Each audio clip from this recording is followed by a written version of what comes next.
Welcome to another Witcher lore video. So I was considering what video to make today when I realised that it's actually been quite a long time since I last made a lore video on an area in the Witcher universe. So after seeing this suggestion by these users, I've decided to make today's video on this place. As personally, I feel as if this area in the Witcher universe is a really interesting place, and honestly I would have loved to have gone there in the games, as it just seems like a very different place to everywhere else in the Witcher universe, and also I feel like the scenery would have been amazing. But anyway, as I'm sure you can tell by the title, this area is the Forest of Brokilon. Just as a pre-warning for you guys, I'm probably going to butcher half the names of all the characters in this area, as honestly they are very hard to say and it's not my natural dialect, but I'm going to try my best and I'm sure you'll all understand who I'm talking about anyway. Anyway, to begin today's video, let's talk about where this forest is located. Brokilon itself is a primal forest located between the small kingdoms of Brugge, Verden, and Sidaris, and also the large kingdom of Temeria. Brokilon is constantly being attacked by humans, as the inhabitants of Brokilon do really not like humans all that much, and humans don't like them. People will constantly want to take over this forest, but they're not really getting anywhere, as the inhabitants of this forest do a pretty good job at defending it, but I'll get into all that later in the video. This forest is set up as a sovereign state and monarchy, and it is currently being ruled by Queen Eithné. I will discuss this queen in a later video, as she played a fairly important role in a few of the important events in the Witcher books, so I feel as if she deserves her own video. I mean, for example, she played a role in the time when Ciri and Geralt first met, so fairly important as a character. The inhabitants of this forest include the leprechauns, hamadryads, pucks, and of course, the dryads. The dryads were the main defenders of this forest, and they killed any uninvited guests that had entered the forest, except from Scoia'tael. They usually only offered one warning shot as a warning to travelers, and after that warning shot, if the traveler were to go any further, they would just be killed. I have also made a video in full on dryads as a race, so be sure to watch that if you're interested in the race as a whole. The inhabitants of this forest are generally distrustful of humans, except for the occasional human, such as the human Milva, who you may remember from the books, and I will also make a video on her in the future, and there is also other humans who have proved themselves to be trustful. The inhabitants of this forest also support the Scoia'tael, allowing them to hide in Brokilon, and also healing their wounded fighters. Basically, the inhabitants of this forest don't like humans, as they're constantly trying to attack them, so they'll do anything they can to support who's attacking them, such as helping the Scoia'tael. The main area of this forest, or I suppose you could call it the capital of this forest, is a place known as Canel, and if you translate that from Elder Speech to Common Speech, it means place of oak. This capital is in a place hidden deep in the forest, and its exact location is a complete secret to outsiders, even to those who have been there before, as most who enter this capital are blindfolded on their journey there. Canel is also the home of the forest's ruler, Queen Eithné. Harming trees, plants, or animals in Brokilon is forbidden, and fire is not allowed to be brought into the forest. You also can't bring other tools into the forest that were built with the purpose of harming trees. For example, you couldn't bring in an axe. Nipbone can also only be grown in Brokilon. Brokilon is also the home to the mystical waters of Brokilon. These waters have many uses, some of which are known and some of which aren't. It is thought that if a young girl is exposed to these waters from a young age, she can eventually become a dryad. The waters are also known to have healing properties, and there is also a theory that the water possesses properties that allow the mind or memories of an individual to be altered. So after the dryads get the young girls to turn them into dryads, they'll expose them to the waters, as it will alter their memory and then turn them into dryads. Notable characters from Brokilon include Aglaïs, Braenn, Eithné, Fauve, Milva, Morénn, and Sirssa, and the key locations of Brokilon include Canel, Ciantrais, Colserai, and Cragon. Cragon is actually quite interesting, as it was originally a small village, but eventually it became an acropolis that at this point has been consumed by the Great Forest. It's also apparently filled with hidden treasures, so it seems like quite an interesting place. And one final point I'd like to add is that there seems to be a lot of confusion surrounding Brokilon's situation at the start of The Witcher 3, but from this map it does appear that Nilfgaard may in fact control the forest, but in all honesty I could find no information confirming or denying this, so until anything is said, we can assume that Nilfgaard may have control of the forest, or it may have just remained untouched. However guys, there is one point I would like to make, just because of this clip that I actually saw fairly recently when I finished my Witcher 2 playthrough, and it got me thinking. So if you look at this clip that appeared at the end of The Witcher 2, you can see when Nilfgaard is invaded, invading, they don't actually appear to take over Brokilon. They actually look as if they're going to go round it and not through it, as perhaps the Dryads were just too difficult to break through, I guess, with all the forest. However, as I've said before, things could have changed by the time The Witcher 3 came round and they may have taken it over, hence why the map looks a little bit different in The Witcher 3. But in all honesty, it could be either way. Maybe Nilfgaard took over the forests of Brokilon, or maybe they left it alone. But anyway, let's continue with the video. And finally, to end today's video, a quote about this forest. Brokilon Forest, he said,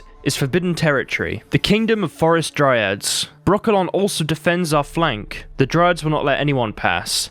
The Nilfgaardians either. Anyway guys, I hope you've all enjoyed today's video. This has been quite a fun one to make. I think Brokilon's quite an interesting place. I always like making videos about the Dryads here and there. As you know, I really like the Scoia'tael and the fact they work with them, and the fact they're kind of similar in the way they go about fighting and doing things is quite interesting to me, and I feel like they're an interesting part of the lore. But anyway, I hope you've all learnt something new, or if not, just enjoyed the video. Thank you everyone for watching. As always guys, if you enjoyed today's video, be sure to like it, as it really does help out the channel, and it's really just kind of you to do. These videos take me a long time to make, and I just want to say thank you to every single one of you that likes the video, as it really does help me out. So thank you to every single one of you that does that. Also, if this is the first video you're finding on my channel, be sure to subscribe. I do Witcher lore videos every few days. I do Red Dead Redemption 2 parts now. I'm going to be starting the Witcher playthrough soon. Maybe when you watch this video it might already be out, so be sure to watch that. And I plan to do some new lore at some point, so be sure to stay tuned for that. So be sure to subscribe. Also, be sure to follow me on Twitter. I do updates on there all the time to do with the videos, to do with the channel. I put pictures on there whenever anything interesting's happening, or whenever anything interesting's happening with the channel. So be sure to follow me on there if you don't want to miss any of that. Also, be sure to follow me on Twitch. I plan to stream on there soon, so be sure to follow me on there if you don't want to miss any of those streams. I'm going to try and get back into it soon. I've been very busy recently, but I will get back to it. So be sure to follow me on there if you want the notification for when I do go live. And finally,